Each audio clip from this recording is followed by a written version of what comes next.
Chandrababu Naidu na pubu matam da natro kyam chawkhale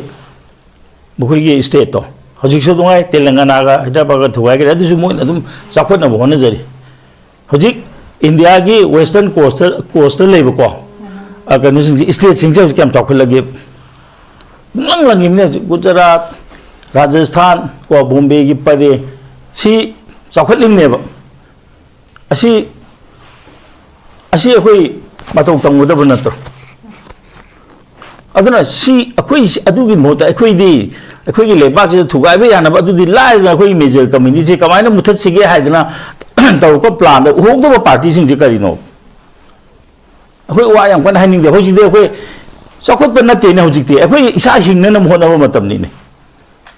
akhoi community ji mut khiba tare masi kamaina hing sige haina hona ba matam ni akhoi gi ningtam na le ne state Maje agreement to give state se kamai to dra masi gi khoi gi state ama oina kamai na lei sige haidana hona ba matam ne hoji ti ang pone khoi Manipur da tawri se aduna hoji yam samna ha bada PR bo oiro elected government bo oiro thabak to dir di kaim kan di ai je PR gi di to da ba ta ga de sai ai to Amba Prime Minister Lakura, like anything, I criticize the Kari give them to Susan Buddha and Satpano, which is Hana Salam by the brand. And this was some Busuga Tremo. Kado visited. Paratan be in the inside Zibudo. Musum may, I did lam missing more condo, and in our load have some on the drop. Which you didn't never have with others Pungidor. When the betrayal is a ko su kambuna central government betray to give so moi adi parado man khangum gane ho sign tong na ga khoi lamben hangdu sa ga ko na hangdu ga to manu ga la ka madu da yen sa aina ha du madu da khuttu khara yam kana tha ba ya na ba khoi myam ju loksan bam sangi SCD center na thok tok je ga dau ne adi thaina ningthau pali ga da is lebak se madi ningthau gi mathau ne khoi yum da tum le lo re ha bi matam do hoji democracy de adu natte ha ba I think to see ne, akhoi state se kari same when education system same odom natro. Manipur ki education se krai chakrage. Women ki education system krai chakrage ba. Private ang tang hagre, private na bo same ba ya bra ba. Si udabra ba ko. Hawgulai ba ngang ni krai de like tambi de ka man tambi ke de have state ki oi ba education policy krai chakrage. Mai masing na angang seng udam ni mai masing ni salak sagre. Hujik ta sengna Manipur mama ngang thagli sing di lanai hona jaba di private institution sing khara hona ga afaba satra puthokpa adusu yana paksa na puthokpa nate adu makna ni pesa pu thang mangam de na khoi population 100 ise population 100 pudei ka do election democracy jat pale bang ni na masing hen mi na pan bata once mi ne hen gi matam da khoi mafun sungai le sima khoi khang do sports art and culture ne khoi ji pukhalit si ju ude khoi adon hoji ta seng ha da gadi political party singje political party one lobi laibiu lebak ji kamana mamang no puhut ka ge ha bisi bisi khal ga wangang biu hoji ha ki na power mun bi na nam phai na tra phatte ba wa ji tok si phatte mi ji mathan ma kenje gi afu bo chu puthok se ba ko aduna aina sum khan ma dam da kari gumba achu chathi ga ba issue sing ji leina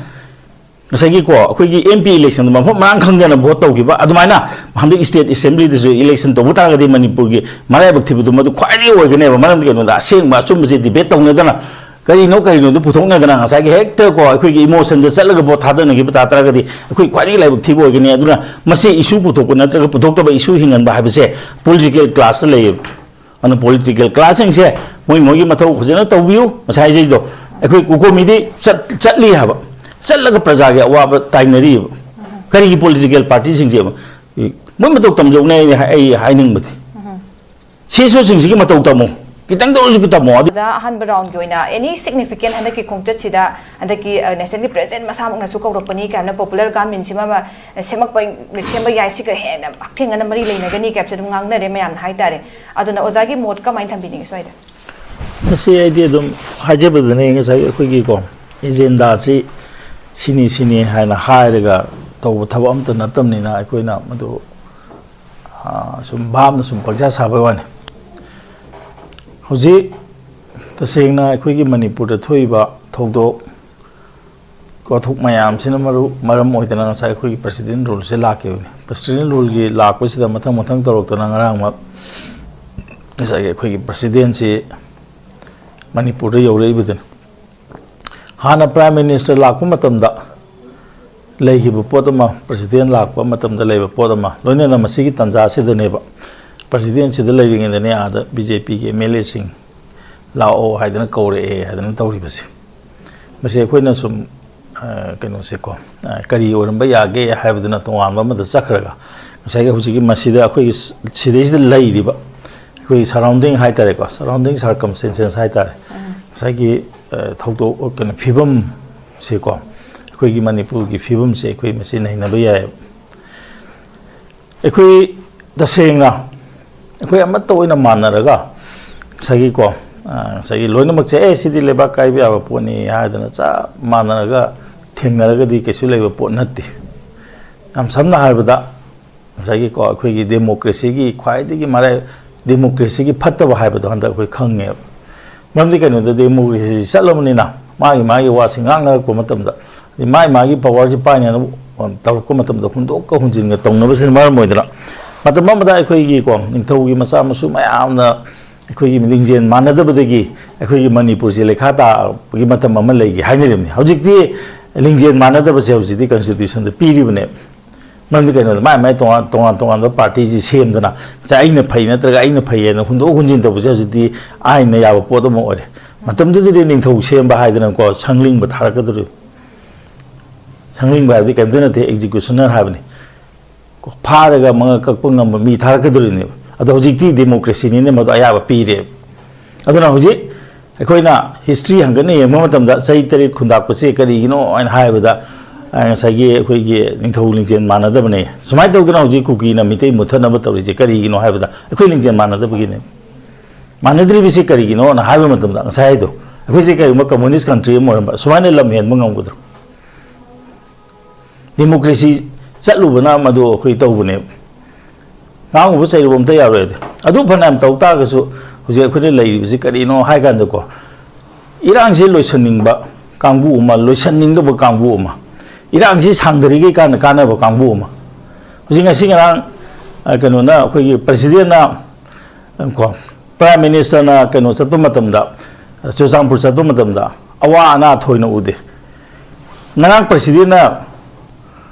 Chuchangpur chatu matam da awa ana mayam thole akhoi di yengbiram dre adu tawdre ada tawdre akhoi wa bana loi rai se prime minister la kan da hapo na te ko president chang de matam da hai re si gi po chi yeng si adi atopa na mo yengo hana la me prime minister la kan da Chuchangpur hana chali kai no Impalo ko na lai kai no kangla ko na lai kai marang changbiram dre asina kamdo ba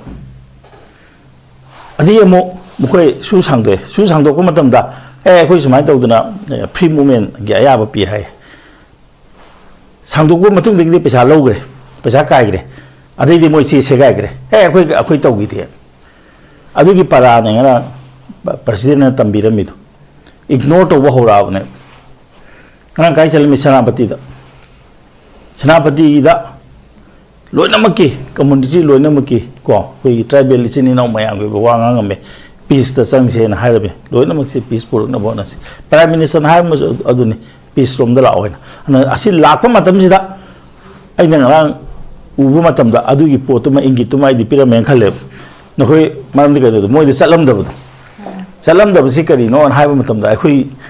tampak ta le ba mitei haiba tare ko koi men community sina asai ko amage aphaba phattaba du yenga gane ban hoy kai gidum tu so pur salin hoy mandi gano du so jambur salga moi gi mi je them gi mo ngam do adu gi poto ngang di tabi dana sa piram de handra chatta gi di kai do re ai sa haji dine ba si moina thola ko matam da sa koi di hanna yeng bi dre adu to re koi wa ban lo re man to lo re si marak sida kaure ne ba kaure ji gomen sembi go rambe sembi na ta gi rambe ai na ham chu khana ne na da ha ne gomen sem ta ga di December man gu semu ba adu na ta ga di sai pha da ba tam gi dum te di gomen sem si di pangta thaji di ha ba do aduna hai hoji khai chakhi besi gomen sem no bo rambe ya adu na tra ga na koi gomen sem gum si ai koi mesi di job tok tho si hai da man ma hai ko se hai di moi gi adu di moi party manung gi ba po ne ba moi khana jeri do ꯑꯩꯈꯣꯏꯅ ꯀꯩꯝꯇ ꯍꯥꯏꯅꯤꯡꯉꯥꯏ ꯂꯩꯇꯦ ꯃꯅꯤꯄꯨꯔꯒꯤ ꯂꯥꯛꯏꯕ ꯁꯤꯆꯨꯋꯦꯁꯟꯒꯤ ꯃꯇꯨꯡ ꯏꯟꯅ ꯀꯩꯗꯧꯁꯤꯒꯦ ꯍꯥꯏꯕꯗꯣ ꯃꯈꯣꯏ ꯁꯣꯏꯗꯅ ꯈꯟꯅ ꯅꯩꯅꯕꯒꯤ ꯀꯧꯕ ꯑꯣꯏꯔꯝꯒꯅꯤ ꯑꯗꯩ ꯑꯃꯨꯛ ꯍꯧꯖꯤꯛ ꯀꯩꯅꯣꯁꯤꯒꯤ MLA ꯃꯌꯥꯝꯁꯤ ꯑꯩꯈꯣꯏꯒꯤ ꯀꯩꯅꯣꯒꯤ ꯃꯤꯇꯩ MLA ꯁꯤꯡꯁꯤꯒ ꯐꯝꯃꯤꯟꯅꯔꯣꯏ ꯍꯥꯏꯔꯝꯃꯤꯕꯅꯤ ꯍꯧꯖꯤꯛ ꯃꯣꯏ ꯂꯣꯏ ꯆꯠꯀꯅꯤ ꯍꯥꯏꯔꯦ ꯃꯣꯏꯗꯤ ꯒꯨꯋꯥꯍꯥꯇꯤꯗ ꯆꯠꯀꯅꯤ ꯍꯥꯏꯔꯦꯀꯣ ꯌꯥꯝ ꯄꯣꯠꯁꯦ ꯌꯥꯝꯅ ꯍꯣꯡꯉꯛꯏꯕ ꯄꯣꯠꯁꯦ ꯑꯗꯨꯅ ꯄꯣꯠꯁꯦ ꯌꯥꯝ ꯍꯣꯡꯉꯛꯏ ꯑꯗꯨꯅ ꯁꯤꯒꯤ ꯃꯇꯥꯡꯁꯤꯗ ꯍꯥꯏꯅꯤꯡꯕꯗꯤ ꯑꯩꯈꯣꯏ ꯉꯁꯥꯏꯒꯤ ꯍꯧꯖꯤꯛꯀꯤ ꯂꯩꯔꯤꯕ ꯒꯣꯚꯔꯟꯃꯦꯟꯠꯁꯦ ꯊꯝꯒꯦ ꯍꯥꯏꯇꯥꯔꯒꯗꯤ ꯉꯁꯥꯏꯒꯤ ꯍꯥꯟꯅꯒꯤ ꯂꯣ ꯑꯦꯟ ꯑꯣꯔꯗꯔ ꯄ꯭ꯔꯣꯕ꯭ꯂꯦꯝꯁꯦ ꯃꯁꯤ ꯍꯥꯟꯅꯒꯤ ꯀꯥꯏꯕ ꯁꯨꯃꯥꯏꯅ ꯁꯨꯝ ꯀꯥꯏꯔꯒꯗꯤ ꯒꯣꯚꯔꯟꯃꯦꯟꯠ ꯂꯥꯛꯀꯅꯤ ꯍꯥꯏꯕ ꯊꯥꯖꯗꯦ ꯑꯗꯨꯒ ꯇꯁꯦꯡꯅ ꯍꯧꯖꯤꯛ ꯑꯩꯈꯣꯏꯒꯤ ꯂꯝꯕꯦꯟꯒꯤ ꯃꯇꯥꯡꯗꯁꯨ ꯌꯥꯝ ꯈ꯭ꯋꯥꯏꯗꯒꯤ ꯄ꯭ꯔꯣꯕ꯭ꯂꯦꯝ ꯂꯩꯔꯤꯁꯤ ꯀꯥꯡꯄꯣꯛꯄꯤ ꯁꯥꯏꯠꯁꯤꯅꯤ ꯀꯥꯡꯄꯣꯛꯄꯤ ꯁꯥꯏꯠꯀꯤꯕꯨꯗꯤ ꯅꯦꯁꯅꯦꯜ ꯍ꯭ꯌꯨꯃꯦꯟ ꯔꯥꯏꯠ ꯀꯃꯤꯁꯟꯗ ꯉꯁꯥꯏꯒꯤꯀꯣ ꯑꯩꯈꯣꯏꯒꯤ ꯑꯁꯦꯝ ꯔꯣꯁꯟ ꯍꯥꯏꯕ ꯑꯃꯅ ꯗꯔꯈꯥꯁ ꯑꯃ ꯊꯥꯕꯗꯒꯤ ꯖꯨꯟꯗꯒꯤ ꯊꯥꯕꯅꯤꯀꯣ ꯁꯤꯗꯒꯤ ꯃꯣꯏ ꯌꯥꯝ ꯀꯟꯅ ꯇꯛꯈꯠꯇꯅ ꯍꯟꯗꯛꯀꯤ January 4 ꯃꯅꯨꯡꯗ ꯑꯦꯛꯁꯟ ꯇꯦꯀꯠ ꯔꯤꯄꯣꯔꯠ ꯑꯃ ꯄꯤꯔꯛꯑꯣ ꯍꯥꯏꯗꯅ ꯍꯥꯏꯔꯤꯀꯣ ꯑꯗꯨꯅ ꯁꯤꯒꯨꯝꯕ ꯃꯌꯥꯝꯁꯦ ꯃꯊꯪ ꯂꯣꯏꯅꯃꯛ ꯇꯧꯅꯔꯛꯏ ꯑꯗꯨꯅ ꯃꯁꯤ ꯍꯧꯖꯤꯛ ꯑꯩꯈꯣꯏ ꯌꯦꯡꯕ ꯇꯥꯏ ꯑꯗꯨꯒ ꯑꯇꯣꯞꯄ ꯑꯃꯅ ꯃꯁꯤꯒꯤ ꯃꯇꯥꯡꯁꯤꯗ ꯑꯩꯈꯣꯏꯅ ꯈꯤꯇꯪ ꯄꯦꯟꯗꯕ ꯍꯥꯏꯒꯗ꯭ꯔꯥ ꯅꯠꯇ꯭ꯔꯒ ꯑꯩꯈꯣꯏ ꯀꯣ ꯀꯩꯅꯣꯁꯤꯗ ꯑꯩꯈꯣꯏ ꯅ꯭ꯌꯨꯇ꯭ꯔꯦꯜ ꯑꯣꯕꯖꯥꯔꯚꯔ ꯑꯣꯏꯅ ꯌꯦꯡꯕ ꯃꯇꯝꯗ ꯑꯩꯈꯣꯏꯅ ꯇꯧꯍꯟꯅꯤꯡꯕ ꯊꯕꯛꯁꯤꯡꯁꯤꯗꯤ ꯑꯩꯈꯣꯏ ꯄꯪꯎ ꯎꯗꯦꯗꯤ ꯀꯩꯒꯤꯅꯣꯗ ꯍꯣꯏ ꯅꯦꯁꯅꯦꯜ ꯄꯣꯂꯤꯇꯤꯀꯦꯜ ꯄꯥꯔꯇꯤ ꯑꯅꯤ ꯂꯩꯔꯦ ꯂꯩꯖꯔꯁꯅꯨ ꯃꯣꯏꯅ ꯀꯔꯤ ꯇꯧꯏ ꯅꯠꯇ꯭ꯔꯒ ꯇꯧꯗꯦꯁꯦ ꯑꯩꯈꯣꯏ ꯂꯣꯏ ꯈꯪꯉꯦ ꯑꯗꯨꯕꯨ ꯑꯇꯣꯞꯄ ꯂꯩꯔꯤꯕ ꯄꯣꯂꯤꯇꯤꯀꯦꯜ ꯄꯥꯔꯇꯤ ꯃꯌꯥꯝ ꯑꯃ ꯂꯩꯔꯤꯕ ꯑꯩꯈꯣꯏ ꯃꯅꯤꯄꯨꯔ ꯃꯅꯨꯡꯁꯤꯀꯣ 10ꯒꯤ ꯃꯊꯛꯇ ꯂꯩꯔꯤꯕ ꯃꯣꯏꯁꯤꯅꯗꯤ ꯍꯧꯖꯤꯛ ꯏꯔꯥꯡꯁꯤꯒꯤ ꯃꯇꯥꯡꯗ ꯀꯔꯤ ꯇꯧꯔꯤꯒꯦ ꯍꯥꯏꯕꯁꯦ ꯃꯁꯤꯁꯨ ꯑꯩꯈꯣꯏ ꯎꯗꯦꯕ ꯑꯗꯨꯅ ꯇꯁꯦꯡꯅ ꯃꯅꯤꯄꯨꯔꯗ ꯀꯣ ꯉꯁꯥꯏꯒꯤ ꯑꯩꯈꯣꯏ ꯇꯪꯗꯨ ꯂꯩꯇꯥꯕ ꯀꯝꯃꯨꯅꯦꯜ ꯍꯥꯔꯃꯣꯅꯤ ꯄꯨꯔꯛꯅꯕ ꯂꯝ ꯍꯦꯟꯕꯁꯤꯡ ꯋꯥꯔꯛꯅꯕ ꯉꯁꯥꯏꯒꯤ ꯇꯁꯦꯡꯅ ꯆꯣꯡꯊꯣꯛꯑꯒ ꯇꯧꯅꯕꯁꯤꯗꯤ ꯑꯩꯗꯤ ꯃꯗꯨ ꯌꯥꯝꯅ ꯀꯟꯀ꯭ꯔꯤꯠ ꯑꯣꯏꯅ ꯃꯃꯨ ꯎꯗꯦ ꯑꯗꯨꯅ ꯍꯟꯗꯛꯇꯤ ꯂꯥꯛꯀꯗꯧꯔꯤꯕ ꯏꯂꯦꯛꯁꯟꯁꯤꯡꯁꯤꯗꯁꯨ ꯄ꯭ꯔꯖꯥꯁꯤꯡꯁꯦ ꯑꯩꯗꯤ ꯀꯛꯉꯥꯎꯅꯒꯗ꯭ꯔꯥ ꯍꯥꯏꯅ ꯈꯜꯂꯦꯕ ꯃꯔꯝꯗꯤ ꯀꯩꯅꯣꯗ ꯍꯧꯖꯤꯛ ꯏꯁꯨꯁꯤꯗ ꯄꯨꯗꯨꯅ ꯏꯁꯨꯁꯤꯗ ꯑꯩꯈꯣꯏ ꯊꯕꯛꯁꯤ ꯊꯥꯗꯔꯒ ꯄ꯭ꯔꯖꯥꯅ ꯈꯜꯍꯟꯒꯗꯕꯅꯦꯕ ꯑꯩꯁꯦ ꯐꯔꯦ ꯑꯩꯉꯣꯟꯗ ꯚꯣꯠ ꯊꯥꯗꯕꯤꯌꯨ ꯍꯥꯏꯕ ꯃꯍꯨꯠꯇꯀꯣ ꯄ꯭ꯔꯖꯥꯅ ꯑꯁꯤꯗꯤ ꯊꯕꯛ ꯌꯥꯝ ꯇꯧꯏꯅ ꯍꯥꯏꯅ ꯈꯟꯒꯗꯕꯗꯣ ꯉꯁꯥꯏ ꯌꯥꯝ ꯁꯝꯅ ꯍꯥꯏꯔꯕꯗ ꯕꯣꯜ ꯁꯥꯟꯅꯕꯒꯤ ꯄ꯭ꯂꯦꯌꯥꯔ ꯈꯟꯕ ꯃꯇꯝꯗ ꯁꯦꯂꯦꯛꯇꯔꯗꯨꯗ ꯄꯩꯁꯥ ꯄꯤꯖꯔꯒ ꯈꯟꯕꯒꯤ ꯃꯍꯨꯠꯇ ꯁꯦꯂꯦꯛꯇꯔ ꯃꯌꯥꯝꯗꯨꯅ ꯁꯤ ꯑꯉꯥꯡꯁꯤ ꯌꯥꯝ ꯐꯖꯅ ꯁꯥꯟꯅꯩꯅ ꯁꯤ ꯁꯥꯟꯅꯔꯤꯁꯤ ꯌꯥꯝ ꯐꯖꯅ ꯁꯥꯟꯅꯩꯅ ꯍꯥꯏꯅ ꯈꯜꯍꯟꯅꯕ ꯃꯆꯥꯛꯁꯤꯃꯗꯤ ꯍꯧꯖꯤꯛꯇꯤ ꯑꯩꯗꯤ ꯑꯃꯠꯇ ꯇꯧꯗꯕ꯭ꯔꯥ ꯍꯥꯏꯅ ꯈꯜꯂꯦꯕ ꯑꯗꯨꯅ ꯑꯩ ꯎꯁꯨ ꯎꯗꯦ ꯑꯗꯨꯒ ꯇꯁꯦꯡꯅ ꯍꯧꯖꯤꯛꯀꯤ ꯑꯩꯈꯣꯏꯒꯤ ꯏꯁꯨꯁꯤꯗ ꯋꯥ ꯉꯥꯡꯕ ꯏꯁꯨꯁꯤꯗ ꯊꯕꯛ ꯇꯧꯕ ꯆꯩꯅꯕ ꯈꯣꯠꯅꯕꯗ ꯇꯣꯉꯥꯟꯕ ꯑꯃꯅꯤꯀꯣ ꯃꯁꯤꯗꯩꯁꯤꯗ ꯇꯧꯗꯅ ꯑꯗꯩ ꯉꯔꯥꯡ ꯑꯃ ꯀꯣꯀꯣꯃꯤꯅ ꯌꯥꯝ ꯐꯕ ꯊꯕꯛ ꯑꯃ ꯇꯧꯏ ꯀꯩꯅꯣꯗ ꯆꯠꯂꯒ ꯂꯦꯛꯑꯦꯕ ꯉꯁꯥꯏ ꯔꯤꯂꯤꯐ ꯀꯦꯝꯗꯀꯣ ꯑꯗꯨꯃꯥꯏꯅ ꯇꯧꯅ ꯄꯣꯂꯤꯇꯤꯀꯦꯜ ꯄꯥꯔꯇꯤꯁꯤꯡꯁꯤꯒꯤ ꯉꯁꯥꯏꯒꯤ ꯃꯦꯖꯔꯁꯤ ꯇꯣꯛꯈ꯭ꯔꯦꯕ ꯃꯥꯏꯅꯔ ꯑꯣꯏꯕ ꯄꯣꯂꯤꯇꯤꯀꯦꯜ ꯄꯥꯔꯇꯤ ꯃꯌꯥꯝꯁꯤ ꯆꯠꯂꯒ ꯂꯦꯞꯄꯤꯕ ꯄ꯭ꯔꯖꯥꯒꯤ ꯑꯋꯥ ꯑꯅꯥꯗꯣ ꯃꯣꯏ ꯁꯔꯨꯛ ꯌꯥꯕꯤꯕ ꯀꯔꯤ ꯀꯥꯏꯒꯦ ꯃꯈꯣꯏꯒꯤ ꯍꯧꯖꯤꯛ ꯅꯦꯁꯅꯦꯜ ꯄꯣꯂꯤꯇꯤꯀꯦꯜ ꯄꯥꯔꯇꯤꯒꯤ ꯃꯌꯥꯝ ꯑꯃ ꯑꯩꯈꯣꯏ ꯁꯤꯗ ꯂꯩꯔꯤꯕꯅꯦꯕ ꯃꯣꯏꯗꯤ ꯀꯩꯗꯧ ꯂꯩꯒꯦꯕ ꯂꯥꯎꯕꯒ ꯈꯣꯡꯕꯒ ꯇꯧꯗꯅ ꯂꯩ ꯃꯣꯏꯅ ꯁꯤꯗꯩꯁꯤꯗ ꯑꯁꯦꯡꯕꯗꯨ ꯎꯔꯒ ꯃꯣꯏꯒꯤ ꯑꯥꯒꯤ ꯃꯤꯗ ꯋꯥ ꯍꯥꯏꯔꯒ ꯃꯣꯏꯒꯤ ꯂꯨꯆꯤꯡꯕꯁꯤꯡꯁꯤꯗ ꯍꯥꯏꯔꯒ ꯉꯁꯥꯏꯒꯤꯀꯣ ꯑꯩꯈꯣꯏ ꯁꯤꯗꯁꯨ ꯄꯪꯅꯤꯡꯁꯨ ꯂꯤꯡꯗꯕ ꯀꯣ ꯁꯃꯥꯖꯋꯥꯗꯤ ꯄꯥꯔꯇꯤꯒꯤ ꯀꯩꯅꯣꯅꯕꯨ ꯉꯥꯡꯉꯦꯕ ꯃꯅꯤꯄꯨꯔꯒꯤ ꯃꯇꯥꯡꯗꯀꯣ ꯉꯁꯥꯏꯒꯤ ꯑꯩꯈꯣꯏꯒꯤ ꯁꯤꯅꯦꯃꯥ ꯀꯨꯝꯕꯤ ꯀꯩꯅꯣꯗꯣ ꯃꯃꯤꯡ ꯌꯥꯝ ꯆꯠꯄꯗꯣꯀꯣ ꯑꯗꯨꯐꯥꯎꯅ ꯑꯩꯈꯣꯏ ꯃꯅꯤꯄꯨꯔꯒꯤꯗꯃꯛꯇ ꯉꯥꯡꯕꯤꯔꯤꯕ ꯑꯗꯨꯃꯥꯏꯅ ꯇꯧꯗꯅ ꯑꯩꯈꯣꯏꯒꯤ ꯂꯩꯔꯤꯕ ꯃꯌꯥꯝꯁꯤꯅ ꯉꯁꯥꯏꯒꯤꯀꯣ ꯀꯩꯅꯣ ꯐꯥꯔꯁ ꯍꯦꯟ ꯅꯣꯂꯦꯖ ꯍꯥꯏꯕ ꯇꯥꯔꯦꯀꯣ ꯏꯁꯥ ꯆꯪꯁꯤꯟꯗꯅ ꯑꯋꯥ ꯑꯅꯥꯗꯣ ꯎꯕꯤꯔꯒ ꯉꯁꯥꯏꯒꯤ ꯍꯧꯖꯤꯛꯀꯤ ꯃꯌꯥꯝꯁꯤ ꯆꯪꯕ ꯃꯇꯝꯗ ꯑꯁꯨꯛ ꯂꯥꯏꯈ꯭ꯔꯕ ꯄꯣꯠ ꯑꯃꯅꯤ ꯀꯩꯅꯣ ꯀꯩꯁꯨ ꯌꯥꯝ ꯆꯥꯎꯕ ꯂꯩꯕꯥꯛꯁꯨ ꯅꯠꯇꯅ ꯑꯩꯈꯣꯏ ꯌꯥꯝ ꯆꯥꯎꯕ ꯏꯁꯇꯦꯠ ꯅꯠꯇꯦ ꯅꯍꯥꯟꯅ ꯂꯣꯏꯁꯤꯟꯕ ꯌꯥꯔꯦꯅ ꯑꯗꯨꯅ ꯑꯩꯗꯤ ꯉꯁꯥꯏꯒꯤ ꯍꯥꯏꯖꯕ ꯃꯇꯝꯗ ꯍꯧꯖꯤꯛꯀꯤ ꯂꯩꯔꯤꯕ ꯃꯈꯣꯏꯒꯤꯁꯤ ꯃꯣꯏ ꯄꯥꯔꯇꯤꯒꯤ ꯑꯣꯏꯅ ꯃꯣꯏ ꯋꯥ ꯈꯟꯅꯕ ꯆꯠꯄ ꯃꯥꯜꯂꯤ ꯏꯁꯇꯦꯠꯁꯦ ꯀꯩꯗꯧꯁꯤꯒꯦ ꯍꯥꯏꯕꯗꯣ ꯑꯗꯨꯒ ꯇꯁꯦꯡꯕꯒꯤꯗꯤ ꯑꯩꯒꯤ ꯑꯣꯄꯤꯅꯤꯌꯟꯗꯗꯤ ꯀꯔꯤꯒꯨꯝꯕ ꯗꯤꯁꯦꯝꯕꯔ ꯃꯅꯨꯡꯗ ꯁꯦꯝꯗ꯭ꯔꯒꯗꯤ इलेक्शन से 2027 आंगन बदो होंगने अमुको अदे ता चाहिए हम फबात दबा गवर्नमेंट के दम ते गवर्नमेंट सेमने आई गोंदे दी आशा लेते okay sir thank you so much सिगी डिसेंबर बाय डिसेंबर सिदा सिम हो गतारगदी ओजागी थाजबदो नक्सिल आबंदन लेते है वफम दुनि थंबी से लोइना लोइना यस अखोगी इरेस्पेक्टिव ऑफ माइनर और मेजर पॉलिटिकल पार्टी मणिपुर लेरिबा खुदिंगमक की अखोई इरांग जे थोबंदना कन्न भई चा इमदना अदुगा मियाम प्रजा पुनमक की दायित्वदी अदुमक यामना चावी खुदिंगमक की कलेक्टिव responsibility at but अखोगी core responsibility सिंग दिलेगा पाइरिबा अखोगी representative सिंग के अचौबा core responsibility दे अदुमक लेब्राय बफम सिसु थमजगे अदुगा जा सिगी मतंग के देते लाक्चनिंग बसे जि मयामना सु पॉपुलर गवर्नमेंट अमु जि पिया लेबा बुदी खरा प्रजा का नकना चटमिना बा थमनिंग बगे अपाम सिंग फोंगदोक पखोतपा पॉपुलर गवर्नमेंट सेंगद्रा सेमद्रा से नैना बे मतंग के दुदा पॉपुलर गवर्नमेंट दुबदी हानगी दो हमु थोइदोकना कयाम थबक थरम चिंग पाखत बंगम दोरिबनो अदुगा मोइना कोखन बंगम दोरिबन नत्रगा मसागे सेल्फ सेंटर सेल्फ बेनिफिट हेना चटखिदना हेना अवाबा ओइदोरिब्रा हाइबगे वहंग जिमचु चाव थोले अदुना पॉपुलर गवर्नमेंट और फ्रेश मैंडेट कमाइन थबिनि ओजा ngasi bawdbu manipur da pangiba government se karma mapung phaw government leigre amta hangjige हेक 1971 दा अखोई statehood fungi मदुदगी पालकप government सिको Karamba state के अफब करी तौरगे कई प्रजा या वाब करी कोहलमगे मोई मैम न तौर मदगी नत्र हुजी टेक्सा थोलक्तना हुजी अखोई दे सोइरिसे असी बोक्ते लेरिबा अखोई मेजर पॉलिटिकल पार्टी सिंगसिना को मसिदे को आई बीजेपी दे सेम कुइद्री को एमसिमा हाइजेगे बीजेपी सोगपे वादि नते असिदे करी तौर मगे सुक चाव मणिपुर से अमरों दाकदि याम चावे अमरों याम पी एग्रीकल्चर ना अखोई मरु ओइबा सिनफमनी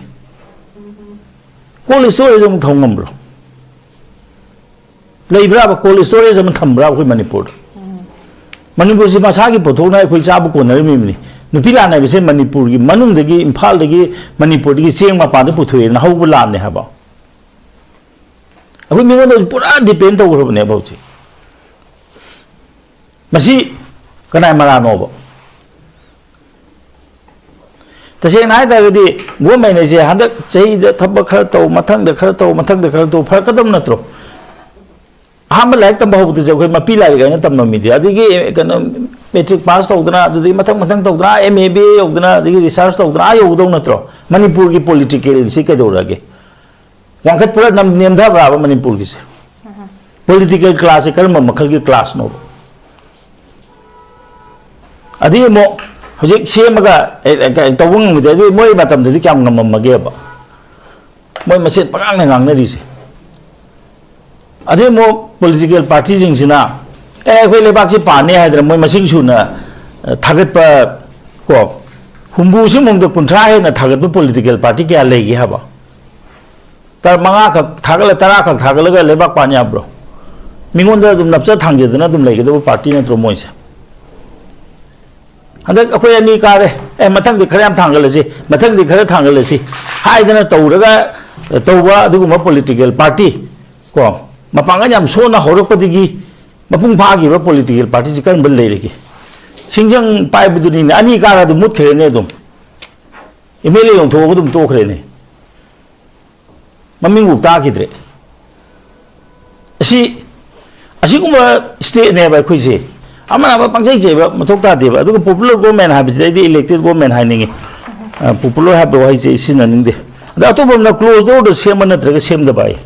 मोई गवर्नमेंट सेम सिंजे होय हंजन नंजन उरब नत्रो अखोई ओइबा लोकल पॉलिटिकल पार्टी ना पाइबा मतमदा एमपीपी ना पाइबा मतमदा एमएससीपी ना पाइबा मतमदा स्वाइदा मोई सेमजबो वानी अतै दे आदा मोगी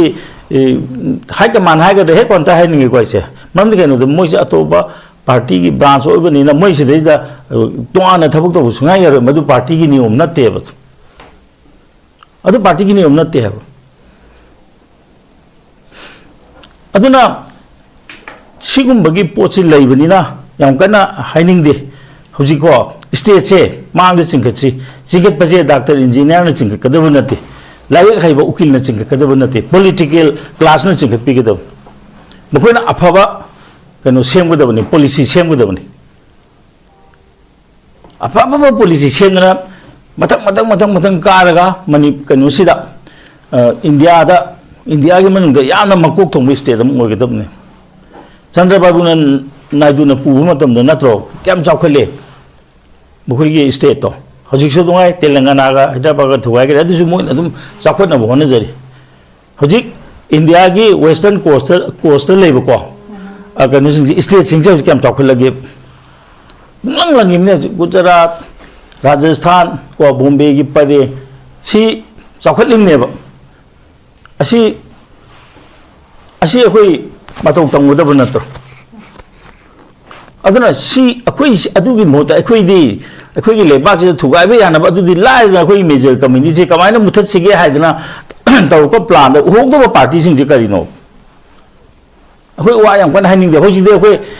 चाखोत नते ने होजिते अखोई इसा हिंगना होनबा मतमनी ने अखोई कम्युनिटी से मुतखिबा तारे मसी कमाइना हिंगसिगे हाइना होनबा मतमनी अखोई निंगतमना लेने स्टेट मर्जर एग्रीमेंट तौखिबा स्टेट से कमाइन तौदना मसीगे अखोई स्टेट से स्टेट अमा ओइना कमाइना लेसिगे हाइदना होनबा मतमने होजिते अंगपने अखोई मणिपुर द तौरिसे अदुना होजिक तम समना हाइबदा पीआर बो ओइरो इलेक्टेड गवर्नमेंट बो ओरो थबक तौदरदी कयम कांति ए जे PR गिदी तौदब hi तागदे ngai hai jei do ahamba prime minister lakora akoi sidai like anything akoi criticize de kai gi dam su champur da han chat pano akoi sida han chalam ba yada ban han su champur su chatre mo kai do busidadi para tam bire indra sai je budo moi su ngam me hadi lam hen basing moi khang do nei no lo da hai bu chap man dra moi su din din na hai mu da do ji pun gi do re moi ne betray tawri se ko su kambuna central government betray to gi moi soi moi adi para do moi khangum gane bu sign tong na ga khoi lamben hang du sa ga ko na hang du ga do madu da ka madu da yen sa ai na ha de bu madu da khut tu khara yam kana tha ba ya na ba khoi myam ju lok san bam sang e city center na thoba tok je ga do ne adu di thai na ning thau pa li ga es lebak sem di ning thau gi ma thau ne khoi yum da tum le lo re ha bi ma tam do hoji democracy de adu na te ha ba I think to sine akoi state ka ni same ni education system same dom na tro manipur ki education se krai chakra ge women gi education system krai chakra ge ba private ang hai ge private no same ba ya bra ba si udabra ba ko hauga lai ba ngang ni krai de like tam bi de ka man tam bi ge de have state ki oi ba education policy krai chakra ge mai masing na angang seng dom ni mai masing di salak sa ge Hujik ta seng na Manipur mama ngang thagli sing di lanai hona jaba di private institution ni khara hona ga afaba satra puthok ba adusu yamna pak sana puthok nate adu makna ni pesa pu thang mangam de na khoi population 100 ise population 100 pu de ka do election democracy chat pale bang ni na masing hen mi na pam ba ta once mi ne hen gi matam da khoi ma phun sung nai le sima khoi khang do sports art and culture ne khoi ji pukhalit si ju u de khoi adon hoji ta seng na ha da gadi political party sing je political party ne lobi laibiu lebak ji kamai na mamang no puhut ka tige ha bisi misi khal ga wangang biu hoji ha ki na power mun na biu na nam phai na tra phatte ha bi wa ji tok si phatte mi ji mathan na mai ken je gi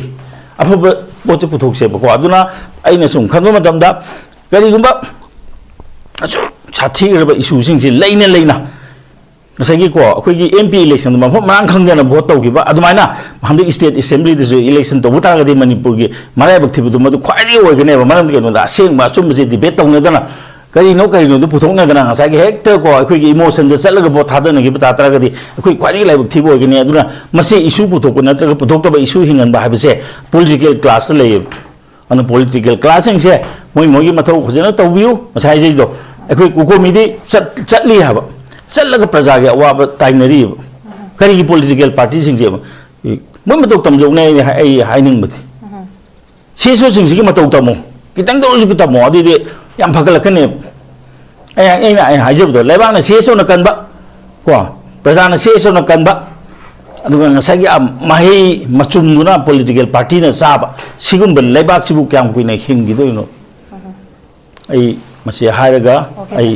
I तौजे okay ओजा की याम फजबो वखलन ओजाना थंबीरे points पे हम पुखटपी ओजा अखोई हंदकी मोय सिगी meeting से MLA की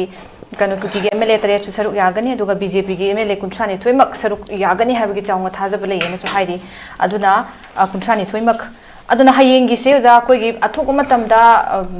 government formation ja mamang gi rauna chu thambi ki December se poko sema gota de popular government sema kane be thaja badi khatang nongmali ha form ju thambi ki aduna adu ojaraga so koi gi BJP gi manung gi leadership equation gi crisis sama se adum site dum lei bani dana hande ki koi gi center gi level gi meeting sina akoi gi swai gi kaino se da leadership equation hai tare swai gi manung se da kari gumba khara da kakti adum marama purpose amagi tamakadi kaubandana karamba area da sina khaktang di intervention tawani na khanbi kamai thambini oja ai madu di thodokna le ra khalida mogi high command hai tare ko head counter na JP na dana ormane ka sikorsi ko JP na da jmai ki party president ormane ko ada ma leadership mo da khalle have da kasu ko nam tane ye loida maram ni kai no da hoji ki tanja sida sai ge koi ge ma ore de khoi to e ka hai bu di ai hoji ki matam de thaje de nam de hayang sida bo che ta le na ko no phajana ada tawga mokhi ki formula mai soiduna puthorokane khali nam de kai no da hoi ge ta mona habi ba du mai na ko adu semak pasu oisinu adu tawda bo ai sai je bu do amana bo ore PR ore tabak phajana taw ano lae tabak phajana taw hai je tabak taw dragadi ꯇꯧꯗꯕꯩ ꯊꯣꯛꯄꯗꯨꯗꯤ ꯄ꯭ꯔꯖꯥꯅ ꯊꯣꯛꯄ ꯃꯥꯏ ꯂꯥꯛꯆꯅꯦꯅ ꯍꯥꯏꯔꯤꯁꯦ ꯑꯗꯨꯒ ꯇꯧꯕꯗꯕꯨ ꯃꯅꯤꯄꯨꯔꯒꯤ ꯂꯩꯔꯤꯕ ꯏꯁꯨꯁꯤꯡꯁꯦ vote ꯃꯌꯥꯗ ꯄꯩꯁꯥꯗ vote ꯇꯧꯈꯤꯕ ꯄꯣꯠꯇꯨꯗꯗꯤ ꯇꯧꯍꯟꯒꯨꯝꯁꯤ ꯏꯁꯨꯗ ꯏꯁꯨꯅ ꯄꯨꯔꯒ ꯇꯧꯁꯤ ꯏꯁꯨꯗ ꯇꯧ ꯇꯥꯔꯒꯗꯤ ꯄꯩꯁꯥ ꯍꯟꯊꯕꯁꯨ ꯍꯦꯜꯂꯛꯀꯅꯤ ꯄꯩꯁꯥꯁꯨ ꯆꯪꯉꯛꯑꯣꯏ ꯑꯗꯨꯅ ꯑꯩꯈꯣꯏ ꯏꯁꯨ ꯃꯥꯡꯍꯟꯕꯒꯤ ꯊꯕꯛꯁꯦ ꯃꯁꯤ ꯑꯩꯈꯣꯏ ꯇꯧꯒꯨꯝꯁꯤ ꯍꯥꯏꯗꯅ ꯑꯩ ꯑꯗꯨꯃꯥꯏꯅ ꯍꯥꯏꯅꯤꯡꯉꯤ